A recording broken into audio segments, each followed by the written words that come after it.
This is the third time we've tried to record this video, and I hope you all appreciate it. Yeah, it would be really nice if you watched it all the way to the end, even if you think we're full of, like, hot air, because, whoa, I almost gave up, to be perfectly honest. Yeah, oh my gosh. So now we're doing possibly the lowest quality option, but it's quality of content, not quality of video, hopefully, that you will appreciate.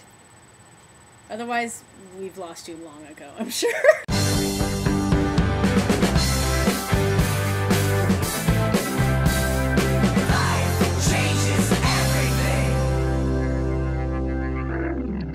We're back from Leaky. Yeah, Leaky was, oh my god, Leaky was amazing. And everybody that came up to the table and told me how much that they, asked her for an autograph. But, you know, it was so awesome. Everybody that did that, thank you, because it was great getting that feedback. And I enjoy doing these, so it was really nice. And it was just nice to meet you guys, you know, so. Well, we're going to talk about Leaky next week, though. Yes. But as something has kind of come up repeatedly for a while. For a while. But in particular, it seems like in the last week or so, all of the LCers have had chances to be in real space. A lot more than usual. And these are things that keep coming up. And finally today, we just went, hey, this is something we should talk about. Yep.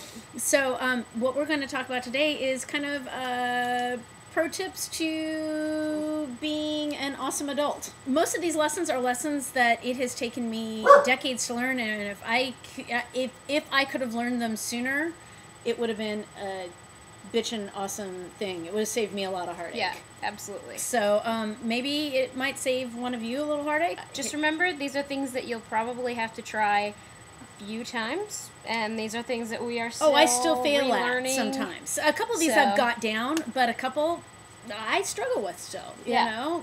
But I know that they're a good idea. I know they work. It's just... Yep. It's just being able to do them consistently is sometimes hard. Yeah, exactly. So without further ado, here is our #1 pro tip to adulthood.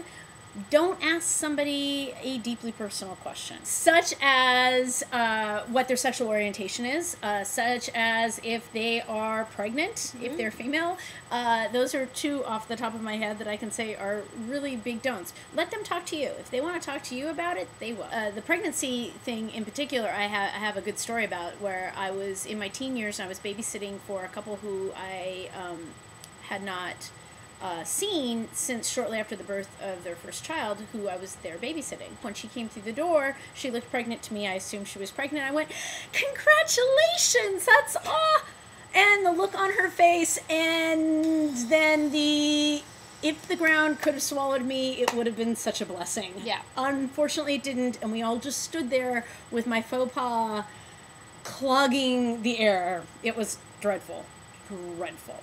And right then I managed to note to myself that is not something you ever ask. You know, because once I sat down and the mortification and I got myself extricated and started thinking about it, I realized that there was no happy ending to this. If they were indeed pregnant, I've now robbed them the opportunity of giving you the happy news, which is their happy news to share when they're ready. If they are not pregnant, you've now told them that you think that you've noticed that they look pregnant, and really, I don't know a female in the world that thinks that's a huge thumbs up.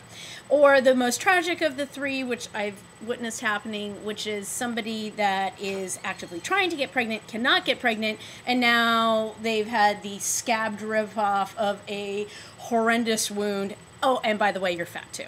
So it never ends well, and those questions rarely do, which is the reason why they belong to the person offering the information. So which kind of leads me to my second one, which is how do you handle it when you're on the receiving end of it? It depends on what the bad behavior is that you're experiencing. In most cases, though, just pretending it hasn't happened is the best way to extinguish it, to allow everybody to walk away gracefully, and also to send the message of, I didn't really appreciate that, please don't do it again. In dog rearing and child rearing, there's something called extinguishing behavior, and you just kind of put your arms in front of your head and you look off into the distance until the bad behavior stops. So and I find that works with pretty much everything. That's usually addressing it gets you, just perpetuates It even drama. works with adults a lot of time. I'll do it with some of the people at work who are doing things obviously to get attention. Right. And it's kind of human nature to want attention, Yeah. you know? And unfortunately, the way our brains work is if we can't get it by doing something good, we're going to do something bad because bad attention's better than no attention at all. And it isn't just kids and dogs. It's people.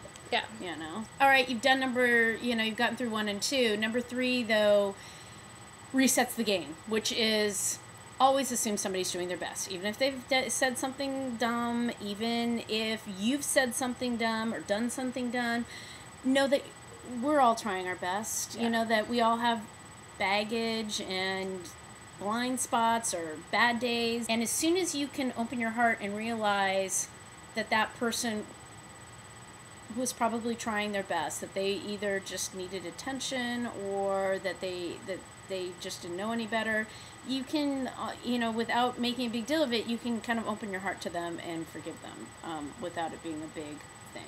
Assume positive intent. Assume that deep down somewhere, no matter what they were doing, there was some kind of positive assumption, or they thought they were going to be going about it and helping, or it they was just playing out in didn't their know. brain Yeah. like differently than the way it actually Exactly. comes across. So if you try to look at it from that way, so when it's like, somebody did something stupid or did something bad, well, maybe it was to make something easier for someone else. Right. Sometimes it's just blind spots, Yeah. But most of the time, that's... Mm-hmm.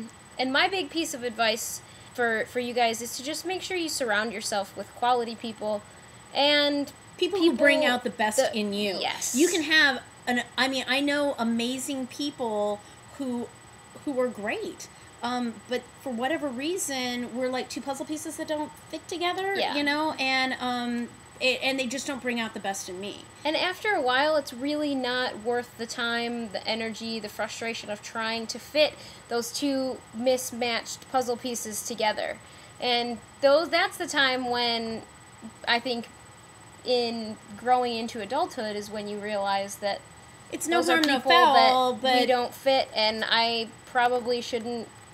And just being Yeah. able to let those relationships be at the level Yeah. which is maybe no contact or maybe is social only contact, but just knowing that it's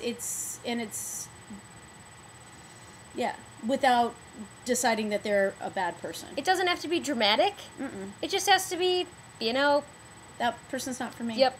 90% of adulthood is figuring out which of the lessons your parents taught you are valuable and work for you, and learning the ones that maybe got missed, and then applying them consistently and parenting yourself. Yeah. Telling yourself, continually having that little parental part of your brain walking you through those things. And sometimes it's hard. But every time you do it, it makes you feel better and stronger, Definitely. So that's our advice. You have a question. Yeah. I would love to hear if any of you have had any of the kind of experiences that we're talking about, whether it's a bad one that you learned a lot from, or you took advice from somebody and tried to enact it and it felt uncomfortable, or anything like that, or just things that you realize that you're working on and what your experience is. I always find all of these things to be so interesting. Give us some tips, and the rest of our channel mates will also be posting on their They're going to be weighing in on pointers. their, So on their things, and hopefully it's not preachy, but just kind of... anyway, stay tuned. We are back. Next week we got leaky film that I didn't even know about. That's hilarious. Fun stuff is coming. Yep. We'll see you next week.